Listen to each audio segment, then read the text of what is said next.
Pursuant to Internal Revenue Service guidance, be advised that any federal tax advice contained in this program is not intended to be used, and it cannot be used by any person or entity for the purpose of avoiding any tax penalties that may be imposed by the Internal Revenue Service or any other U.S. federal taxing authority or agency, or promoting, marketing, or recommending to another party any transaction or matter addressed in this show. The opinions expressed by the host and the guests are their own and may not be used as authoritative advice. Any use of this material without the written consent of the host is strictly prohibited.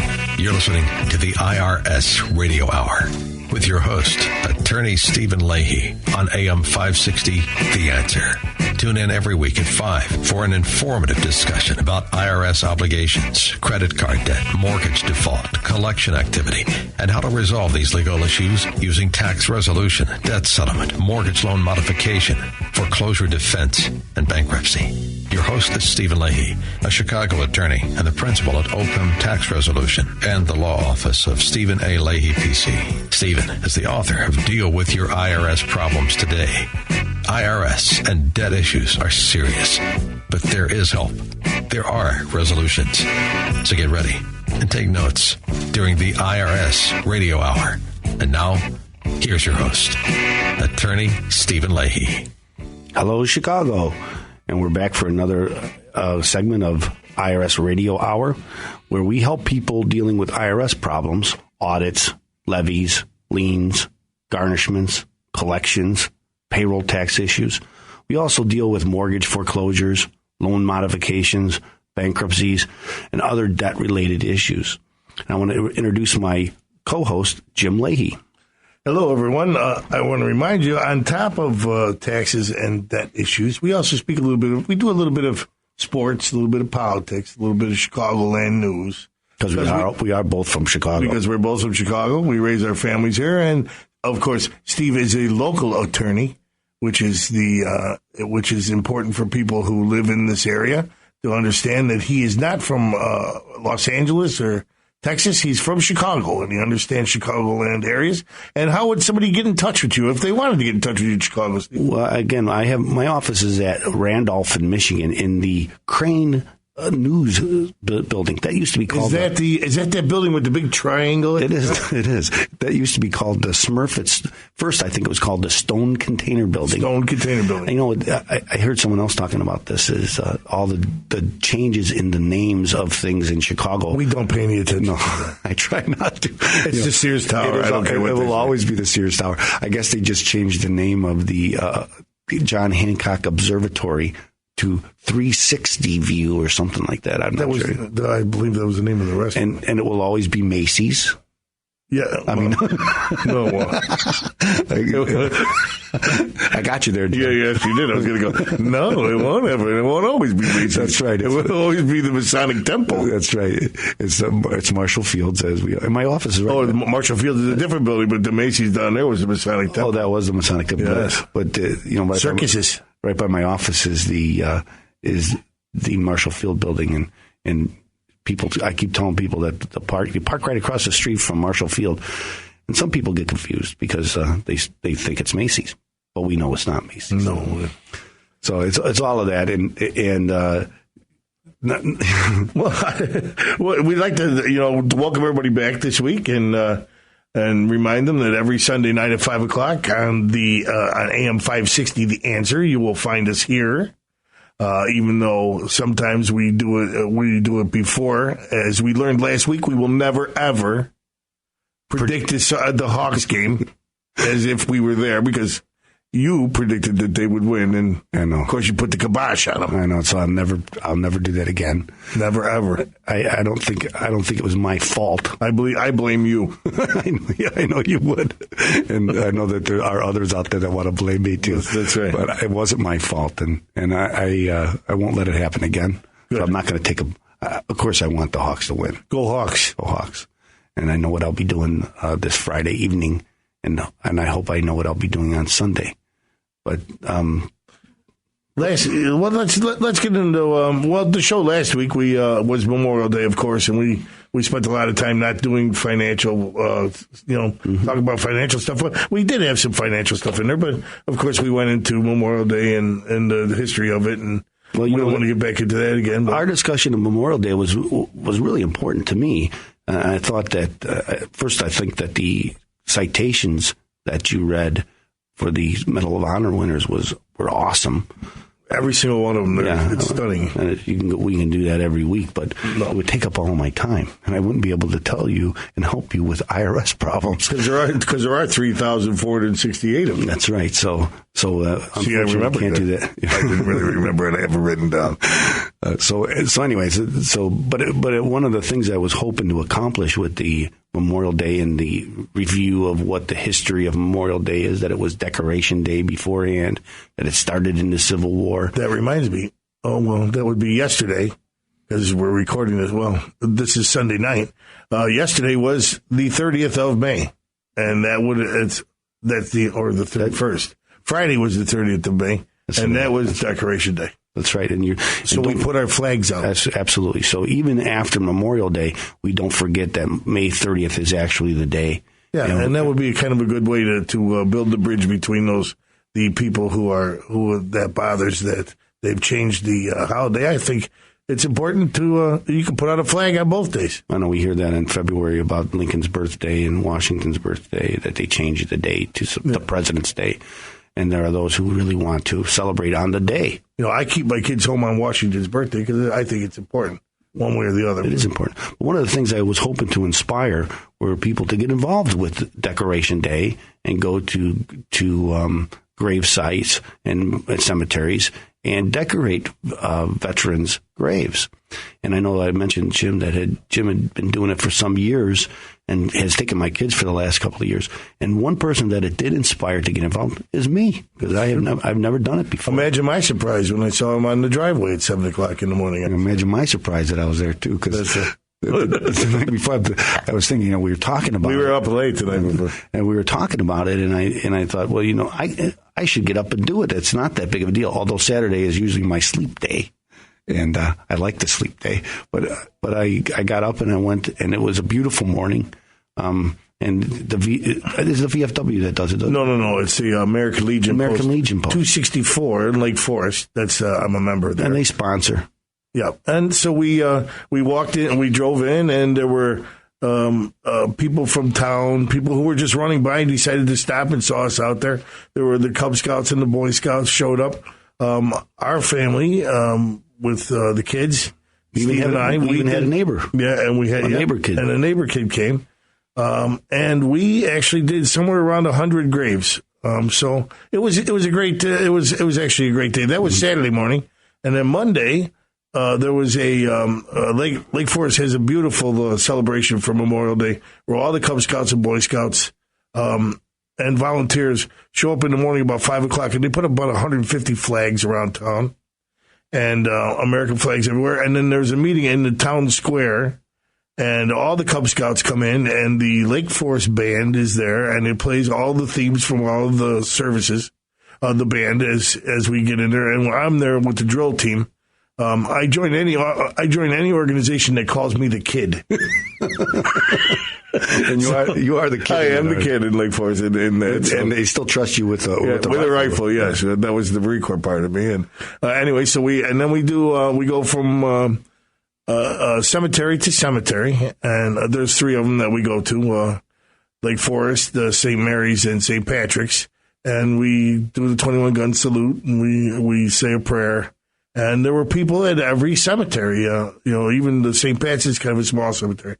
But there were people at every one, and it was really inspiring. And it was a year that I won't forget. It was very nice. Nor I. And I know that I'm looking forward to next year, and I'm going to make it a tradition. And my kids have been doing it for several years, and this was my first year, but it won't be my last. And then we had a great barbecue, as we said. I took out the hot dog stand. Took the hot dog stand out. We cooked a lot of hamburgers, had the kids out. It was a beautiful thing. It was, and and I know that I want to mention that your youngest son, John. Oh, that's right. Congratulations to all the graduates, because this is graduation week for a lot of people, especially up where we live. And my youngest boy, John, graduated last night from 8th grade. That's right. From Bannockburn School. So now the next section we're going to talk about. We're going to talk about the blog. Well, that's a couple sections down, but We'll get to the blog. What else are we going to talk about today, Jim? Well, we're going to talk about, we're going to go with our ongoing saga of the IRS. Thank God the IRS keeps screwing things up because it keeps giving us material. A never-ending story. It's a never-ending story. And it gives us material to fill the show. It's, we can spend the whole show talking about how the IRS is becoming this huge behemoth monster. I would say they have become that. They are that. And how important it is that we all know and slow this whole thing down. But this part of the show. And if the IRS is coming after you, well, then you should contact how would they my find office. you? That's right. You should contact my office, and my phone number is 312-664-6649. You can visit my website, which is chicagotaxteam.com. And know that you have somebody to help you, because there is a story we're going to get to that this affects people more than you would know. That's right. And so if you have a question, though, you send a question at questions@irsradiohour.com. See you on the other side. Welcome back to the IRS Radio Hour with attorney Stephen Leahy. Stephen has helped hundreds of Chicagoans recover from financial disaster, and he wants to help you and your family. There are resolutions, and you will hear about all those resolutions during today's informative discussion of the IRS Radio Hour on AM 560 The Answer. Now, here's your host, attorney Stephen Leahy. Welcome back. And we are going to talk about some IRS issues now and some other debt-related issues like foreclosure. And Steve, I went to your blog. Where is your blog, by the way? It's chicagotaxteam.com. And I read where you put in another chapter, or you put in another story in this week, qualifying for Chapter 7. Yeah, that's an important story. But before I get into that story, if you go to chicagotaxteam.com, there's a video on that home screen, and the title of that video is three things you must never tell the IRS. Say that 3 times fast. And I also send, if you call my office at 312-664-6649, be happy to send you a copy of it if you can't get to the website. I have a book, and I'll be happy to send you a copy of my book, which is Deal with Your IRS Problems Today. Mm-hmm. And on a slow day, one day we might play it on the show. That's right. But the 3 things, and I'm going to mention these because there's a story coming out of Rhode Island that's very important. And the 3 things on my website, the video, talks about the 3 things you should never tell the IRS. First is you should never volunteer any information to the IRS. You should only answer the questions that the IRS asks you. Are you really want to do that, or just wait? Tell them I'll call you one of my attorneys. Well, that's something you can do. You can always tell them, I'd really rather talk to an attorney and have my attorney talk to you, because you always have that option. But you should never volunteer. If you're not going to hire an attorney, you should never volunteer information. And they want you to volunteer information. The second thing you should do is you should never lie to the IRS agent. Okay? And I think that goes without saying. You can be held as perjury, and you can lose your freedom. I mean, they can prosecute you. So if you tell them something that's not true, really gets you in trouble. The third thing is never answer a question that you're not completely comfortable with the answer to. If you don't understand the question, which goes back to the first one. Don't answer. It's true. And again, it goes back because, again, they'll ask you vague questions and you think you understand the question, but you really don't. And then you answer it and it's wrong. And then it appears to be a lie. And if they think you're lying to them, well, then you'll never really get a good resolution, because they'll really hold your feet to the fire and really come down hard on you. And that's not something you want. It's hard enough with the IRS. What does that have to do with this story? Well, there's a story coming out of Rhode Island where a gentleman was being audited. Now, the IRS has 3 years to audit you after the filing, unless they find out that you misreported. Only 3 years. They can't go back any farther than that? Well, they can if you've misreported your income by 25% or more. Is that knowingly, or is it? I don't think it's not knowingly or not, because they don't know if you know it until they investigate. Well, like we have a story coming up about alimony being, Well, you're getting ahead of us, Jim, but yeah, I hate to jump ahead. I understand. You've let the cat out of the bag about what we're talking about next. Now they'll have to. It's called a teaser. Okay, so again, if they discover that you misreported your income by 25% or more, well, then they have 6 years to come after you for an audit. But this gentleman was being audited, and the statute was coming up, the 3-year statute, and they asked him to extend the statute by agreement. And it's usually a good idea to extend it because if you don't, they're just going to put down what they have, and it's going to be a lot harder on you. So usually you want to cooperate and agree to the extension. And this gentleman did agree to an extension, but his estranged wife had not signed the form. And the IRS agent called and left a message and asked him and gave him a deadline. You have to have this form back to me by a certain date. And they're serious when they give you a date. Absolutely, they are serious. So in this case, the gentleman from Rhode Island called the IRS, and then he left a message that threatened the IRS. He threatened to rape and kill the IRS agent's wife, injure the agent's daughter, and then finally kill the agent. I'm guessing that's not a good idea. It wasn't a good idea, and he was brought up on charges, prosecuted. And he's facing 20 years in prison. 20 years. And he couldn't just say, I was just kidding? No, he tried that. He tried to say I wasn't really serious. What was his excuse? But again, he said he wasn't really serious. He was just kidding. But he wasn't. And again, he was found guilty. So now I have to add the fourth thing you should never tell the IRS is that you want to kill and rape his wife. Okay? Never tell him that. There's a lesson to be learned, ladies and gentlemen. Okay, so now let's go to the article that I wrote, and the article is qualifying for Chapter 7 bankruptcy. Now, many of my clients are higher income people, and many have seen lawyers, and lawyers tell them, you really don't qualify for Chapter 7 bankruptcy. And I think, and why would they be telling that? One of the things, I think qualifying is a misnomer, and because everybody can file a Chapter 7 bankruptcy. There's no bar against you filing. But in 2005, Congress rewrote the bankruptcy laws. And one of the biggest changes in the bankruptcy laws has to do with what they call a means test. And means is the average income. So if my family income is greater than the average family income of a family my size, well, then there's a presumption that Chapter 7 would be an abuse. And so with the abuse but again, it's only a presumption, and there's ways to overcome the presumption of abuse. And how would you do that? Well, one of the ways to overcome the presumption, first, there's forms that are involved, what they call a means test or calculated monthly income form. And again, the bankruptcy laws are no different than any other laws like the IRS, that there's forms and different forms that you have to fill out. And again, one of these is Form 20. Some of them are in Chapter 7, there's a different form. In Chapter 13, there's a different form. If you're over the mean, there's a presumption of abuse to file Chapter 7 because they want you to file a Chapter 13. And a Chapter 13 is a repayment plan. If I'm over the mean, then I must be in this Chapter 13 repayment plan for 5 years. And I must dedicate all of my disposable income to repayment of my creditors over this 5-year period. That disposable income is determined by this form, which is the calculated monthly income form. And many of the expenses, so you have to report all your income from whatever source. Why would they prefer the chapter why would they prefer you to do the other one? Because it's easier for them than you just...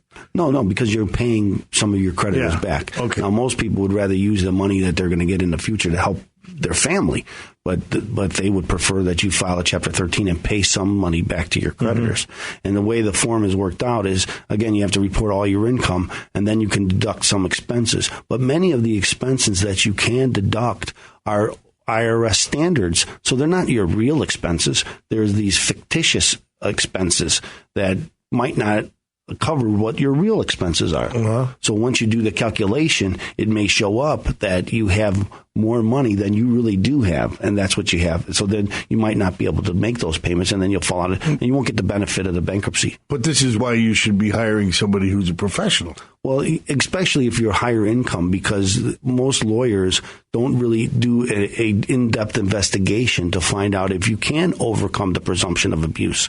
And many people can. And I think, again, most attorneys just do this surface review where they just say, well, what's your income? And then they compare it to the mean income. And then they say, well, wait a minute, you make too much. You can't file Chapter 7. You must file a Chapter 13. So over the years, I've had many clients who've come to me and said, I want to file a Chapter 13 and I'll do the investigation. So, well, why won't you file a Chapter 7? Well, I've been told I can't file a Chapter 7. And so when I can show them, hey, this is how we can file, you can overcome the presumption of abuse, and you can file a Chapter 7 and get out of your debt and then use your future income to get back on your feet and recover from this debt problem. And that's an important thing. And one of the biggest things is really if people are behind in a mortgage, then this mortgage payment is a big deduction. And again, that's why you need a comprehensive evaluation of your financial situation to determine exactly what the best route is. And so just being a lawyer you'd have to be a lawyer who focuses on how to get people out of financial situations or out of financial trouble. That's right, because I think just bankruptcy lawyers, you'll call a bankruptcy lawyer, they'll say, well, what's your family income? And you'll tell them, they say, well, I'm sorry, you can't do a Chapter 7. You must do a Chapter 13. So how would they get in touch with you to find out if they qualify? So if you're having financial problems, you should contact my office at 312-664-6649. Talk to Bonnie. She's my scheduler, and she'll schedule an appointment for you to come down and talk to me. Or they could listen here or send us a question to where? At questions at IRSRadioHour.com. Or they can, and then we will answer them here on every Sunday at 5 o'clock on AM 560, The Answer. That's right, and we want to answer your questions. See you on the other side. You're listening to the IRS Radio Hour with attorney Stephen Leahy on AM 560, The Answer. Attorney Stephen Leahy brings his passion and expertise to your radio each and every week during the IRS Radio Hour. Tune in, take notes, and be educated. Learn your options resolving financial obstacles that face so many. And now, back to the IRS Radio Hour with your host, attorney Stephen Leahy. I am your host, attorney Stephen Leahy. Now, if you're interested in qualifying for Chapter 7, that is up on my blog. There's an article up on my blog. Again, it's at chicagotaxteam.com, and you can go there and read the article. And again, if you have additional questions, contact me. I'd be happy to answer any questions for you about that. Great. Now we're going into our continuing saga of the IRS. And I wish we had some music for this. It is a continuing scandal. Every week, we couldn't write this because it gets worse and worse. Every layer of the onion they peel back, it makes it smellier and smellier. And it is now coming into we found it into Congress. It has now led its way from Cincinnati to some outpost in Cincinnati to the very halls of power. It's exactly true because we talk about this Freedom of Information Act request that was issued by an outside group, Judicial Watch, I think it was, and in Judicial Watch they keep getting more and more documents. And funny how Judicial Watch is getting these documents when the when the congressional committees asked for all this stuff and they never got any of it. I mean, how they could sit there. I mean, I remember when I was a kid, a congressional committee was a huge thing. Now that they treated it as though it's some partisan witch hunt, and that was when everything was run by the other party, for the Democratic Party, for 40 years. There's another thing I think I find interesting is that as the documents are revealed, they're more and more revealing. Yes. At first they're just these surface documents that seem to confirm the story told initially, which was that this was a rogue agent in Cincinnati who started this audit or the denial of the 501c3 or C4. What do they call it? Put a heads up.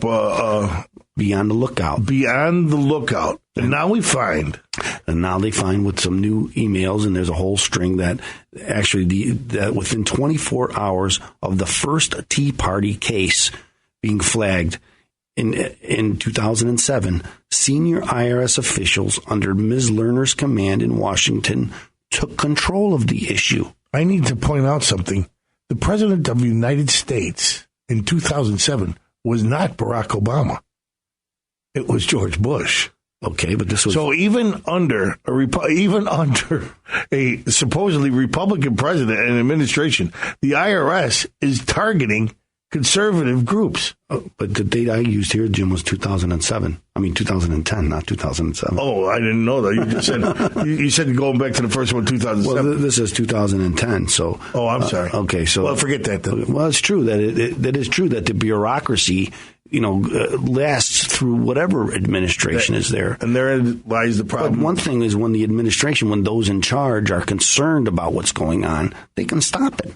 Well, but if the one in charge is not concerned and is actually wants this to happen, well, then they'll encourage it. And I think that we talked about this last week is the senators who were encouraging the IRS to take these exact actions. Our very own Senator Dick Durbin standing on the floor of Congress targeting an American citizen, Karl Rove. That's right. That is an intimidating idea. To think that the whole power and focus of the federal government could be pointed at one person. That's right. For partisan reasons. That's right. And I think when people are facing the IRS problems themselves, they feel like the whole power of government is coming after them. And in a sense, they're right, because the IRS agent that you're talking to actually has the power of the federal government and can use that power against you. And I've seen many, many cases where the rules of the IRS say they should do one thing, but the agent elects to do something totally different, which is much more onerous. And that's when bankruptcy becomes an option for IRS problems, because the only other institution I think that's stronger than the IRS happens to be the federal court system. I wonder why that is. So that's an important. That's why I think if you're going to talk to IRS resolution people, that one of the things you should ask is, if bankruptcy is my best option, can you do that for me? Because many, as we talked about in the past, many IRS resolution companies are not attorneys. And even many IRS resolution attorneys don't really understand bankruptcy. And so the one remedy that might be your best remedy is not even an option. This is the problem that you have to have, which is why it's important to have an attorney who can at least stand up for your rights. And that's really what this show's about, to tell you that you have rights and that you don't have to be pushed around, and that you could stand up and make sure that somebody's standing with you, not telling you what to do and not standing over you. And actually standing in front of you and protecting you. That's true. You'll take the bullet. Is that what you're saying? That's right. And we talked about this in the last God bless you. We talked about this in the last segment, is that when the IRS is asking you questions, you have to be very careful about how you answer them. And how would someone find out how to answer them? You answer them by calling me at 312-664-6649. We are here every Sunday evening at 5 o'clock on AM 560, The Answer. See you on the other side.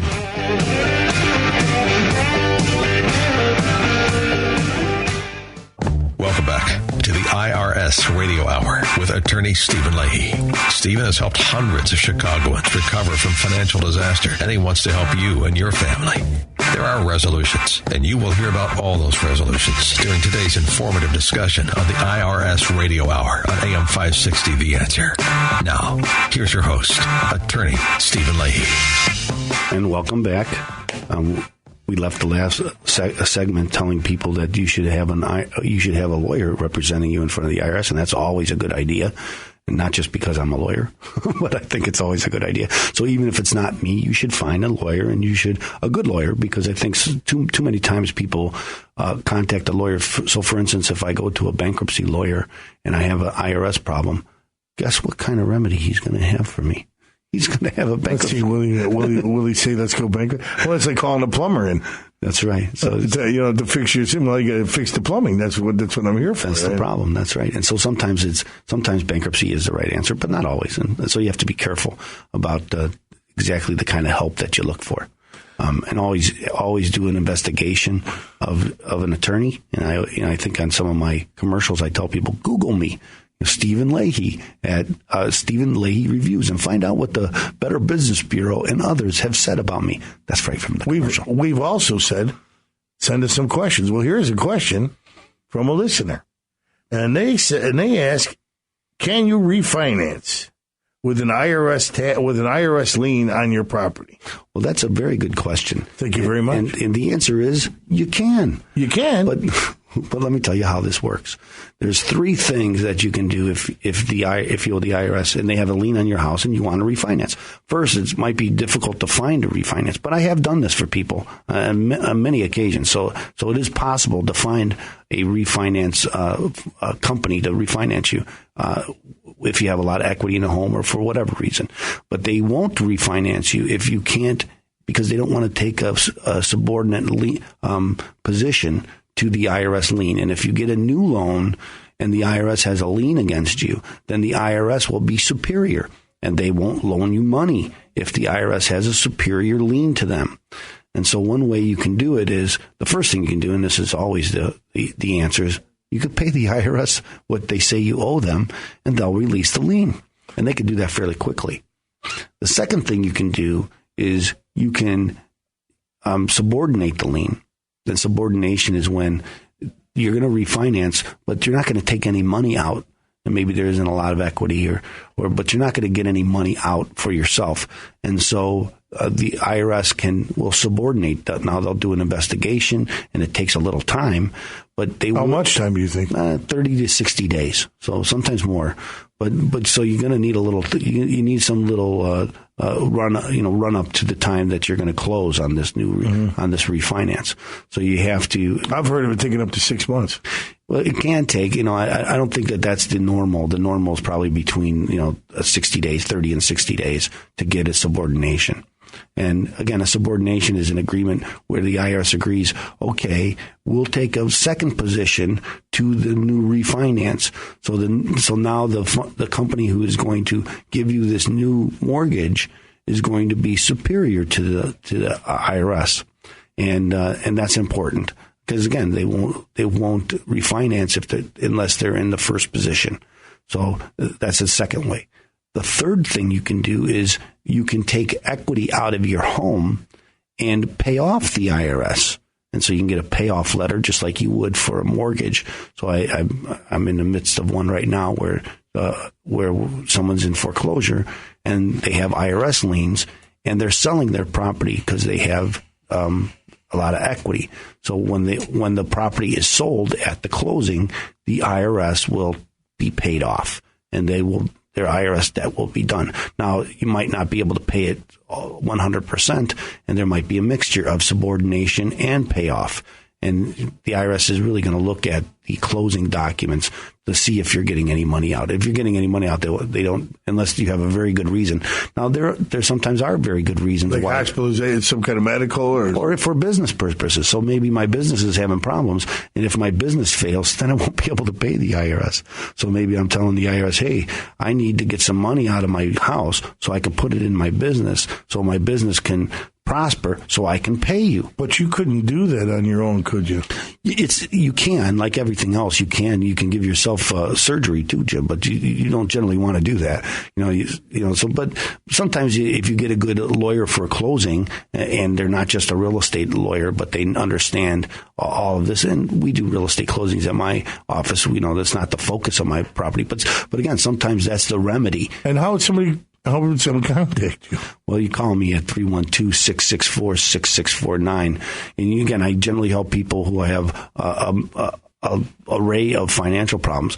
And sometimes selling your home with a lot of equity is the answer to your problem. Do you have a website that they can contact you? I do. It's chicagotaxteam.com. And there's information there about short sales and regular sales and paying off mortgages. And I have videos on there about just these types of things too. So you can visit, look at the videos in the comfort of your own home. And, there should be some answers to your questions there. But if there's answers that are not there, again, you can always... How would they contact you? Well, do you have an office phone number? I have a lot of, the beauty about new technology is I probably have 100 phone numbers in my office, and that's no kidding. I really do. And some of them are direct lines, but you call me at 312-664-6649. Talk to Bonnie. She'll set up a time for you to talk to me, or come in the office. And again, I'm at 150 North Michigan, and you're always welcome to come in my office, and I try to answer your questions. Well, that seems like what you're trying to tell people is that it's better to go to somebody who knows what they're doing, and that could cover you and let you know how to talk about comprehensive review. So we're here every Sunday on AM 560 The Answer at 5:00, and we'll see you on the other side. You're listening to the IRS Radio Hour with attorney Stephen Leahy on AM 560 The Answer. Attorney Stephen Leahy brings his passion and expertise to your radio each and every week during the IRS Radio Hour. Tune in, take notes, and be educated. Learn your options resolving financial obstacles that face so many. And now, back to the IRS Radio Hour with your host, attorney Stephen Leahy. Welcome back. And we were just talking about how important it is to have an attorney on your side. That's right. I was saying how important it was to have yourself covered and to make sure that you have somebody fighting for your rights. And again, I think you have to have a comprehensive a review of where you are, and not just one attorney that has only one option for you. You have to have a variety. One of the reasons why I brought that up is because I read a study that came out of Dartmouth College that had a correlation between people in financial trouble, which was mortgage foreclosures, and suicides. That's right, and the high suicide rate among middle class. Among middle-aged men. That's right, and this is because I think obviously people get overwhelmed by financial problems, and they think that there aren't any answers. And there are answers, and that's why I think you have to sit down with somebody and come up with a good plan, a strategy. So I think I would think that if you're thinking of suicide, you think there aren't any answers. That's why you look to suicide. Evidently. And there are answers. Well, that just shows how important what you do is because you're trying to help people get out of this mess. And some of the times it's like a morass. You seem to it's quicksand. You seem to go deeper and deeper. All of a sudden one letter comes, another letter comes, and next thing you know, the IRS has you, and it does seem at times when that there's no answer. And again, there are answers, and you have to sit down. And that's why they call attorneys counselors, because we sit down, and I spend the time with you to learn about your problems. I don't just try to come up with a solution off the top of my head. You have to do a review of your financial situation to determine what's the best answer, and there are answers. Now, there are ways to stop all the harassment. There is, and that's part of that feeds into the suicide thing. And again, I think that you need to, sometimes the answers aren't what you're looking for. And I always tell people, what you want to do is think about the worst thing that can happen and accept it, and then try to fight like crazy not to let that happen. Well, the worst thing that could happen, evidently, is suicide. I don't think that, actually, that's not, that doesn't really have to do with a legal thing. Yes, that's people who think there aren't any answers, and then they turn to suicide. And if they would talk to someone and find out that there are answers, and so again, it's important that you talk to an attorney. Call me. Don't commit suicide. Call me. 312-664. Seems like a heck of an alternative, yeah. I'll tell you that. 312-664-6649, and I'll be happy to sit down with you. And if I can't help you, I'll be the first one to tell you, I can't help you. Well, you don't want to. You say that very nicely. That's right. But again, if I can't help you, then you really shouldn't be thinking about suicide, because we don't have that big of a problem. Well, that's. So what are we going to talk about next week, Jim? Well, I don't know. I'm sure that we're going to go with our continuing saga. With our IRS, I think the IRS problems will probably help us this week with more revelations. It depends on if they have just one story or 7 like this week. I think that we're going to get in a little bit of alimony and the rules changes at the IRS. Remember, we talked last week about FATCA and other things where FATCA means what does it mean? Financial accounting transaction a compliance act. That's right. Well, there's a lot more to that, and we're going to bring you up to date on how the IRS is inventing rules again, and without sometimes they don't invent the rules; they just refocus the rules, and that's happening in a couple of. And different a lot of areas. times they replace the legislature, and they, as in the Obamacare. So we've got a lot to talk about next week. We hope you all come back on next Sunday at 5:00. And how do they get in touch with you, Steve? Okay, visit my website at chicagotaxteam.com, or you can call me at 312-664-6649. Now, in the last couple of weeks, I've been kind of lax because I haven't thanked our producer here, Debbie, and I want to thank her. I blame myself. Because without her, we can't do the show. So she's been terrific. Thank you, Debbie. And go Hawks. Go Hawks.